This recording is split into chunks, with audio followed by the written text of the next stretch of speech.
Headlines presented by Shri Guru Ram Rai University, Dehradun, first ICAR accredited university of Uttarakhand.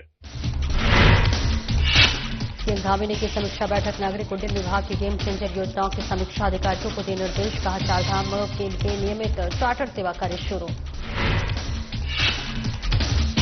CM Dhami के 7 विभागों की समीक्षा game changer योजनाओं से गुड गवर्नेंस का दिया साफ संदेश, कहा सड़क कनेक्टिविटी के विस्तार में दे विशेष ध्यान।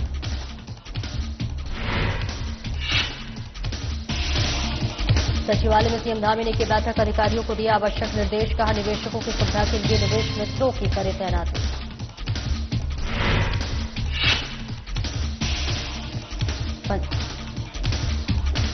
पंचायत चुनाव को लेकर अलर्ट मोड पर डीजीपी, प्रथम चरण की तैयारियों को लेकर की समीक्षा बैठक, डीजीपी ने संबंधित अधिकारियों को दिए दिशा निर्देश।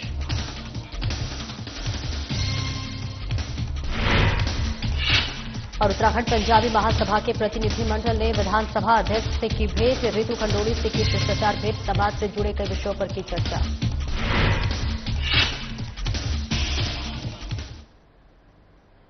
नमस्कार, स्वागत है आपका। मैं हूं आपके साथ सपना दीपक मदेशिया। बुलेटिन का आगाज करेंगे।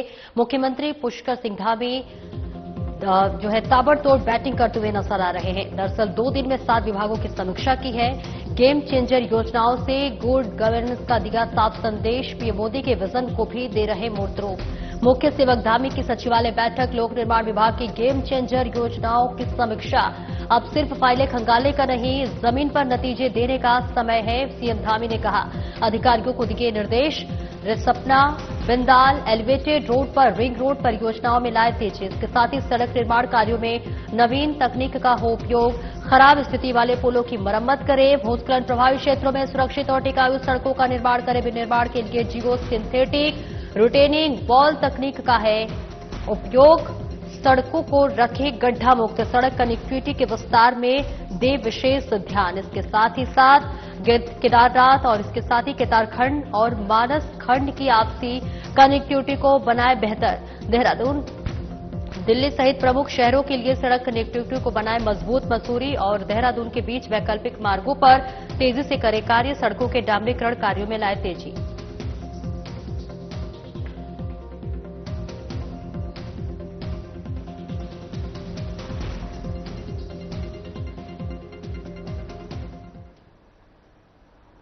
और वही मुख्यमंत्री पुष्कर सिंह धामी का लगातार बैठकों का दौर जारी है। इस बीच नागरिक उड्डयन विभाग की गेम चेंजर योजनाओं की समीक्षा की, अधिकारियों को निर्देश दिए। इसके साथ ही साथ नागरिक उड्डयन विभाग की निर्माणाधीन परियोजनाओं में तेजी लाएं, हेली सेवाओं के संचालन में सुरक्षा मानकों को दे सर्वोच्च प्राथमिकता, दूरस्थ क्षेत्रों तक आवाजाही को बनाए सुगम, हवाई सेवाओं का बढ़ाए नेटवर्क, हवाई सेवाओं में सुरक्षा मानकों का सख्ती से कराए पालन, एरो स्पोर्ट्स को दे बढ़ावा, 4 धामों के लिए नियमित चार्टर सेवा भी शुरू करें।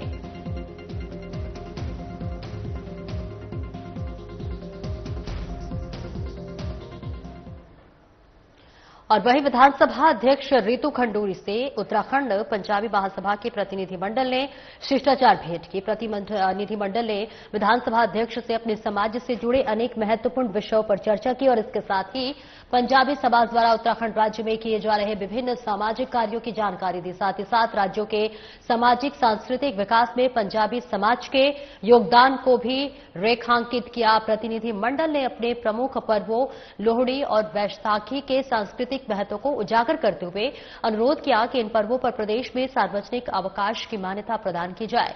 विधानसभा अध्यक्ष ने प्रतिनिधिमंडल की विभिन्न मांगों को गंभीरता से सुना और समाज के सकारात्मक योगदान की सराहना करते हुए आश्वस्त किया कि उनकी मांगों को संबंधित स्तरों पर समुचित रूप से रखा जाएगा।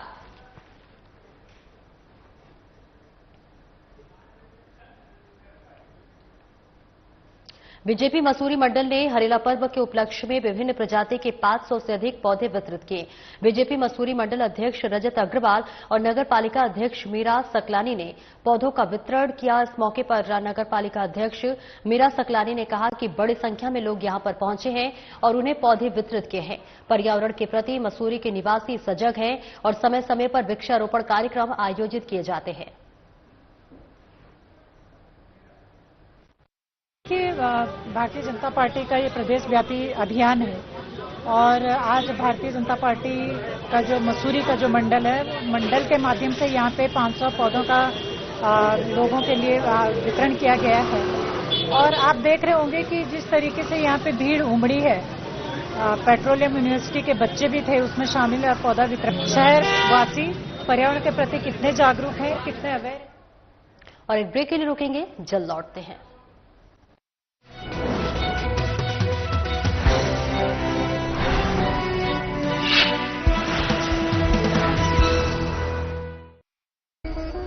सावन की शुरुआत के साथ ही भक्ति और आस्था की कांवड़ यात्रा भी शुरू हो गई है।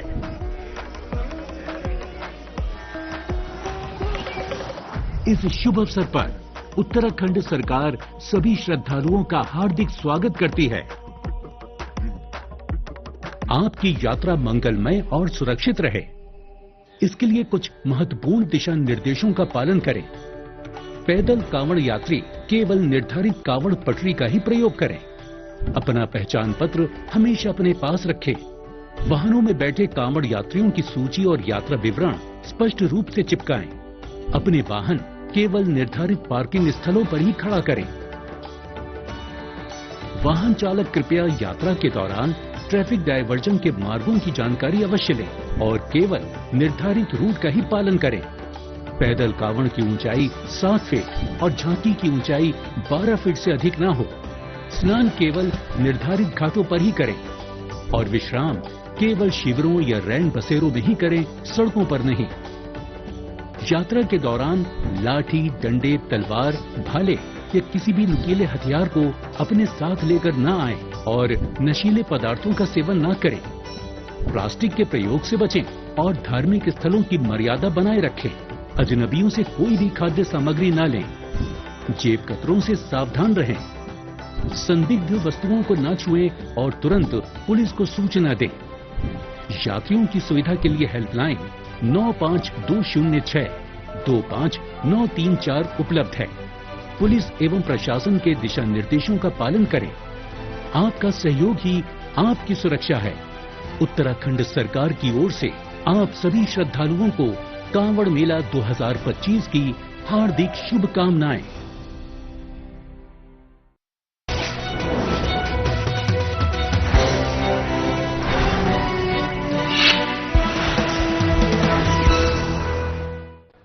ब्रेक के बाद एक बार फिर से स्वागत है आपका। खबरों में आगे बढ़ेंगे। सीएम धामी के ड्रग फ्री देवभूमि 2025 के विजन को साकार करने और पंचायत चुनाव को लेकर दून पुलिस अलर्ट मोड पर है। एसएसपी अजय सिंह ने सभी अधीनस्थ को अपने अपने क्षेत्र में अवैध मादक पदार्थों की तस्करी में लिप्त आरोपियों के खिलाफ वैधानिक कार्रवाई करने के कड़े निर्देश दिए हैं। इसी क्रम में नेहरू कॉलोनी पुलिस ने चेकिंग के दौरान मुखबिर की सूचना पर सपेरा बस्ती निकट आकाशवाणी हरिद्वार रोड के पास से एक आरोपी महिला को 1 किलो 280 ग्राम गांजे के साथ गिरफ्तार किया है। पुलिस ने आरोपी महिला के खिलाफ थाना नेहरू कॉलोनी में एनडीपीएस एक्ट के अंतर्गत अभियोग पंजीकृत किया है। मादक पदार्थों की तस्करी में लगातार लिप्त रहने के चलते महिला की थाना नेहरू कॉलोनी पर हिस्ट्रीशीट खोली गई है। आरोपी महिला पहले से भी कई बार नशा तस्करी के मामले में जेल की हवा खा चुकी है।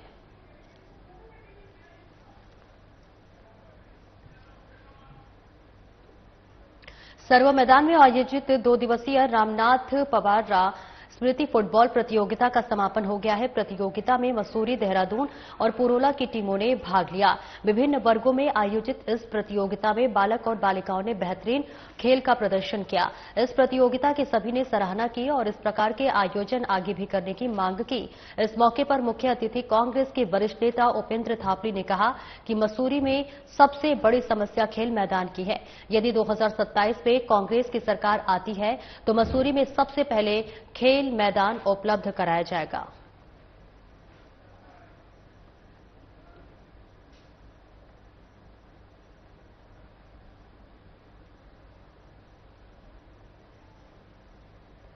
नैनीताल के पुराना राजभवन देवली क्रिकेट मैदान के पास हरेला पर्व के अवसर पर प्रेरणा महिला संगठन ने एकत्र होकर वृक्षारोपण किया और हरियाली का संदेश दिया। इस अवसर पर नगरपालिका अध्यक्ष डॉक्टर सरस्वती खेतवाल ने महिलाओं के समूह की प्रशंसा करते हुए कहा कि आज की महिलाएं हर कार्य में आगे हैं। जिस प्रकार से महिलाएं तमाम सामाजिक कार्य अपने परिवार को चलाते हुए कर रही हैं, वे काबिले तारीफ है। उन्होंने कहा कि वृक्ष लगाना ही उद्देश्य नहीं होना चाहिए, वृक्ष की हर तरह से देखभाल करना भी हम सब लोगों का फर्ज बनता है।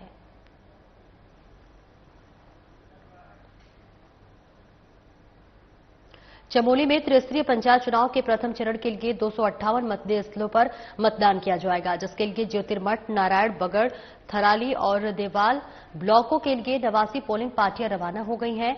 जनपद में बारिश और आपदा की स्थिति को देखते हुए सभी पोलिंग पार्टियों के साथ ही एसडीआरएफ के जवानों को भी तैनात किया गया है। आपको बता दें कि जिले में द्वितीय चरण का मतदान 28 जुलाई को होगा, जिसके लिए 26 और 27 जुलाई को पोलिंग पार्टियां विकास खंड मुख्यालयों से रवाना होंगी। जिला निर्वाचन अधिकारी संदीप तिवारी ने कहा कि जनपद में त्रिस्तरीय पंचायत चुनाव में मतदान प्रक्रिया को सुचारू और निर्बाध रूप से पूर्ण करवाने की सभी तैयारियां कर ली गई हैं।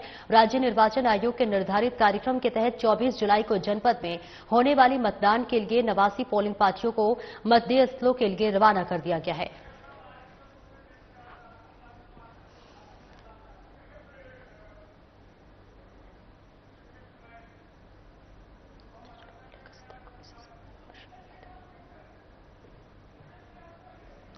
और वहीं पंचायत चुनाव को लेकर अब पुलिस प्रशासन अलर्ट मोड पर नजर आ रहा है, जिसको देखते हुए एसएसपी मणिकांत मिश्रा का अपराधियों पर करारा प्रहार। कुंडा पुलिस ने चुनाव से पहले संगठित षड्यंत्र का किया पर्दाफाश, 2 आरोपियों को गिरफ्तार कर एक फरार। वहीं एसएसपी ने नशा मुक्ति केंद्र करणपुर से जुड़े एक संगठित षड्यंत्र का खुलासा किया है। चुनावी प्रत्याशी को लाभ देने के लिए युवक की हत्या को अंजाम दिया था। आरोपियों ने मृतक राहुल को पन्नू फार्म के ओर ले जाकर दिया अपराध को अंजाम। मृतक राहुल की जहरीला पदार्थ देकर की थी हत्या। बलविंदर सिंह और सुखविंदर सिंह के रूप में हुई आरोपियों की पहचान। आरोपियों के खिलाफ गैंगस्टर एक्ट सहित कई संगीन धाराओं में मुकदमे पहले से है दर्ज। फरार आरोपी सतनाम की तलाश में जुटी पुलिस। फरार आरोपियों की गिरफ्तारी के लिए विशेष पुलिस टीम सक्रिय है। एसएसपी मणिकांत मिश्रा, चुनाव को शांतिपूर्ण, निष्पक्ष और अपराध मुक्त वातावरण में संपन्न कराने के लिए पुलिस का अभियान जारी। किसी भी आपराधिक गतिविधि को नहीं किया जाएगा बर्दाश्त। आरोपियों के खिलाफ की जाएगी कड़ी कार्रवाई।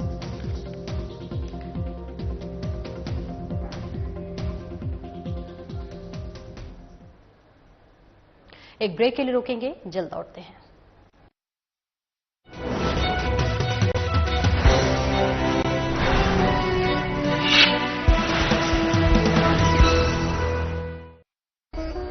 सावन की शुरुआत के साथ ही भक्ति और आस्था की कांवड़ यात्रा भी शुरू हो गई है।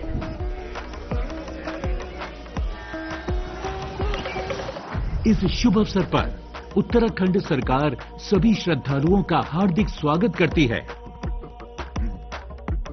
आपकी यात्रा मंगलमय और सुरक्षित रहे, इसके लिए कुछ महत्वपूर्ण दिशा निर्देशों का पालन करें। पैदल कांवड़ यात्री केवल निर्धारित कांवड़ पटरी का ही प्रयोग करें। अपना पहचान पत्र हमेशा अपने पास रखें। वाहनों में बैठे कांवड़ यात्रियों की सूची और यात्रा विवरण स्पष्ट रूप से चिपकाएं। अपने वाहन केवल निर्धारित पार्किंग स्थलों पर ही खड़ा करें। वाहन चालक कृपया यात्रा के दौरान ट्रैफिक डायवर्जन के मार्गों की जानकारी अवश्य लें और केवल निर्धारित रूट का ही पालन करें। पैदल कांवड़ की ऊंचाई 7 फीट और झांकी की ऊंचाई 12 फीट से अधिक न हो। स्नान केवल निर्धारित घाटों पर ही करें और विश्राम केवल शिविरों या रैन बसेरों में ही करें, सड़कों पर नहीं। यात्रा के दौरान लाठी, डंडे, तलवार, भाले या किसी भी नुकीले हथियार को अपने साथ लेकर न आएं और नशीले पदार्थों का सेवन न करें। प्लास्टिक के प्रयोग से बचें और धार्मिक स्थलों की मर्यादा बनाए रखें। अजनबियों से कोई भी खाद्य सामग्री न लें। जेब कतरों से सावधान रहें। संदिग्ध वस्तुओं को न छुएं और तुरंत पुलिस को सूचना दें। यात्रियों की सुविधा के लिए हेल्पलाइन 95-206 25-934 उपलब्ध है। पुलिस एवं प्रशासन के दिशा निर्देशों का पालन करें। आपका सहयोग ही आपकी सुरक्षा है। उत्तराखंड सरकार की ओर से आप सभी श्रद्धालुओं को कांवड़ मेला 2025 की हार्दिक शुभकामनाएं।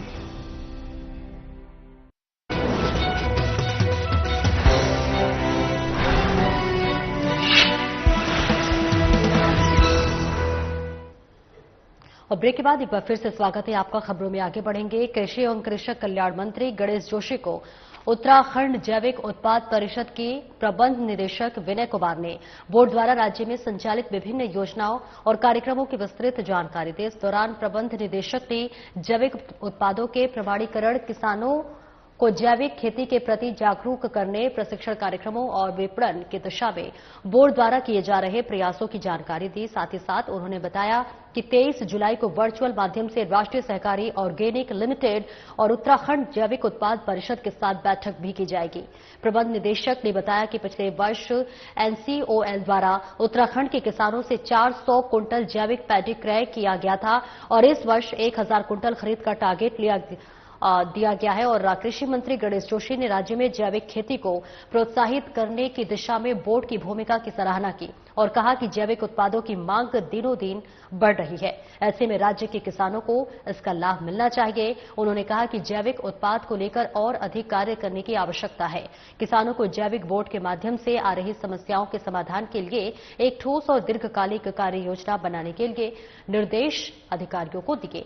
मंत्री ने कहा कि किसानों को बेहतर सुविधाएं, प्रशिक्षण, विपणन और उचित मूल्य दिलाने के लिए सरकार कृत संकल्पित है। आगे बढ़ेंगे। बागेश्वर के एसपी चंद्रशेखर घोटके के कुशल नेतृत्व में नशामुक्त उत्तराखंड के संकल्प को साकार करने में बागेश्वर पुलिस जुटी हुई है। वहीं त्रिस्तरीय पंचायत चुनाव के दृष्टिगत मादक पदार्थों की तस्करी करने वाले तस्करों के विरुद्ध पुलिस की कार्रवाई जारी है। बागेश्वर पुलिस टीम ने 10 ग्राम अवैध स्मैक के साथ एक नशा तस्कर को गिरफ्तार किया है। बरामद अवैध स्कैम की माफ कीजिएगा, स्मैक की अनुमानित कीमत है वो लगभग 3 लाख रुपए आंकी गई है। सीएम धामी के ड्रग की देवभूमि की मुहिम को सफल बनाने के लिए एसपी चंद्रशेखर घोटके के आदेशानुसार जनपद में मादक पदार्थों की तस्करी की रोकथाम के लिए सघन चेकिंग अभियान चलाया जा रहा है। चेकिंग अभियान के दौरान एसओजी और पुलिस ने अंकित उपाध्याय नाम के एक संदिग्ध व्यक्ति को रोका। अंकित के पास से पुलिस को 10 ग्राम अवैध स्मैक बरामद हुई है। अंकित के खिलाफ पूर्व में भी 2 मुकदमे दर्ज है। पुलिस ने आरोपी के खिलाफ मुकदमा दर्ज कर लिया है। प्रदेश को जो है नशा मुक्त बनाना है। इसी क्रम में पुलिस मुख्यालय द्वारा आईजी महोदय द्वारा भी इसमें नशे के ऊपर जो है सख्त से सख्त कार्रवाई करने के निर्देश लगातार रहते हैं।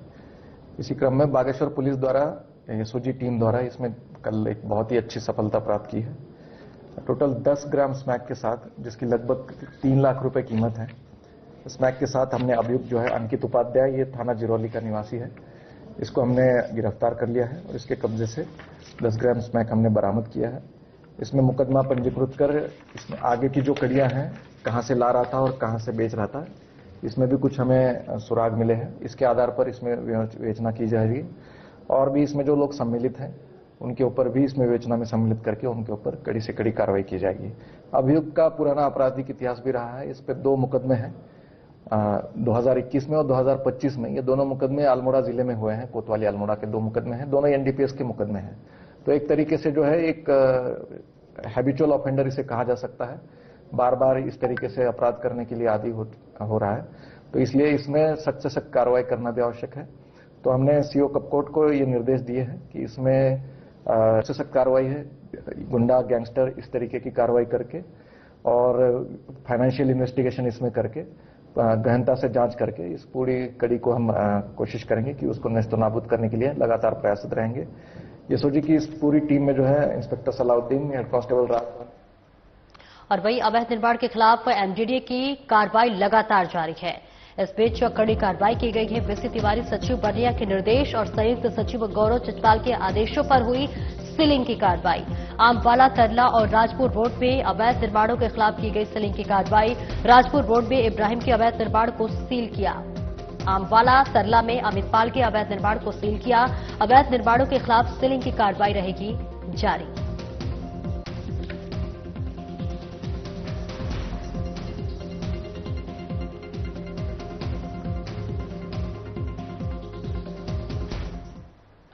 और वही पंचायत चुनाव को लेकर जो है दीपम सेठ लगातार अलर्ट मोड पर नजर आ रहे हैं। जी हां, डीजीपी दीपम सेठ अलर्ट मोड पर है, जहां पंचायत चुनाव के प्रथम चरण की तैयारियों को लेकर समीक्षा बैठक की है। डीजीपी ने आवश्यक दिशा निर्देश दिया, आदर्श आचार संहिता का सख्ती से पालन कराए, जिला प्रशासन के साथ समन्वय स्थापित करें, अति संवेदनशील बूथों का जनपद प्रभारी स्वयं करे निरीक्षण, छोटी से छोटी घटनाओं को गंभीरता से लेकर कार्रवाई करें, सोशल मीडिया पर रखे कड़ी निगरानी, भ्रामक सूचनाओं का खंडन कर अराजक तत्वों के खिलाफ करे सख्त कार्रवाई। और पंचायत चुनाव लोकतांत्रिक व्यवस्था का महत्वपूर्ण पर्व है, डीजीपी दीपम सेठ ने कहा। मतदाताओं को सुरक्षित और निष्पक्ष वातावरण में मतदान कराना पुलिस की प्राथमिकता, किसी भी प्रकार की गड़बड़ी और विघ्न डालने वालों में से सख्ती से निपटा जाएगा। चुनाव के दौरान 20,400 लीटर अवैध शराब सहित 145 किलोग्राम अवैध मादक पदार्थ भी जब्त हुए हैं।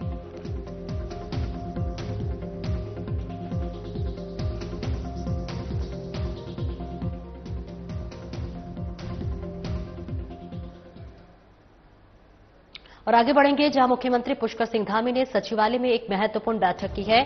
सीएम ने उद्योग विभाग की गेम चेंजर योजनाओं की समीक्षा की है, मुख्य सेवा के अधिकारियों को निर्देश दिए हैं। इसके साथ ही साथ इन्वेस्टर्स समिट में प्राप्त निवेश प्रस्ताव की ग्राउंडिंग पर तेजी से करे कार्य। इसके साथ ही निवेश को बढ़ावा देने के लिए निवेशकों की सुविधा और सहूलियतों पर ध्यान रखें, निवेश करने वाले शीर्ष 50 निवेशकों से नियमित संपर्क करें, निवेशकों की सुविधा के लिए निवेश मित्रों की तैनाती करें और इसके साथ ही एज ऑफ डूइंग बिजनेस, उद्यम रजिस्ट्रेशन, जमीन आवंटन तक की प्रक्रिया की मॉनिटरिंग करें, सिंगल विंडो सिस्टम को सरल बनाएं। मुख्यमंत्री स्वरोजगार योजना के तहत लाभार्थियों की संख्या में भी अधिक वृद्धि हो, राज्य में ये योजना कारगर साबित हो रही है और योजना में अभी तक लगभग 35,000 लोग लाभान्वित हुए हैं। इसके साथ ही राज्य के उत्पादों को बढ़ावा और निर्यात से जुड़े लोगों का प्रोत्साहन करें और पर्वतीय क्षेत्रों में जिलों में हैंडलूम, होमस्टे और एग्रो बेस्ड लघु उद्योगों को प्राथमिकता दें। स्टार्टअप पॉलिसी को उद्योग विभाग के साथ जोड़कर खोले यूथ इन्क्यूबेशन सेंटर।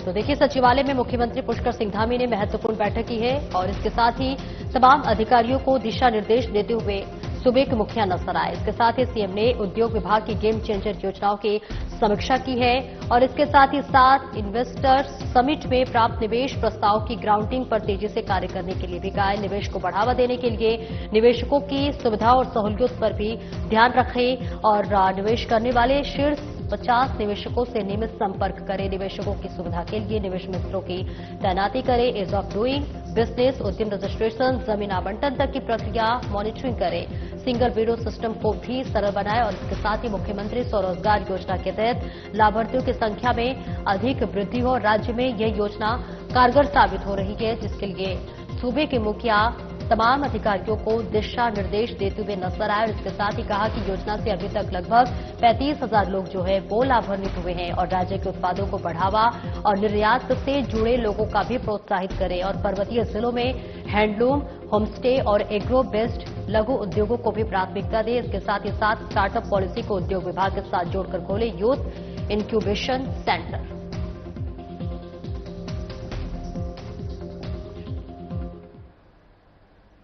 और इसके साथ ही साथ मुख्यमंत्री पुष्कर सिंह धामी ने परिवहन विभाग की समीक्षा भी की है, अधिकारियों को कई दिशा निर्देश देते हुए नजर आए। प्रधानमंत्री ई बस सेवा योजना को जल्द शुरू करें और इसके साथ ही इलेक्ट्रिक वाहन चार्जिंग अवसंरचना स्थापना कार्यों को समय से पूरा करें। दूसरे राज्यों में आने वाले वाहनों पर ग्रीन सेस लागू करने की प्रक्रिया में तेजी लाएं।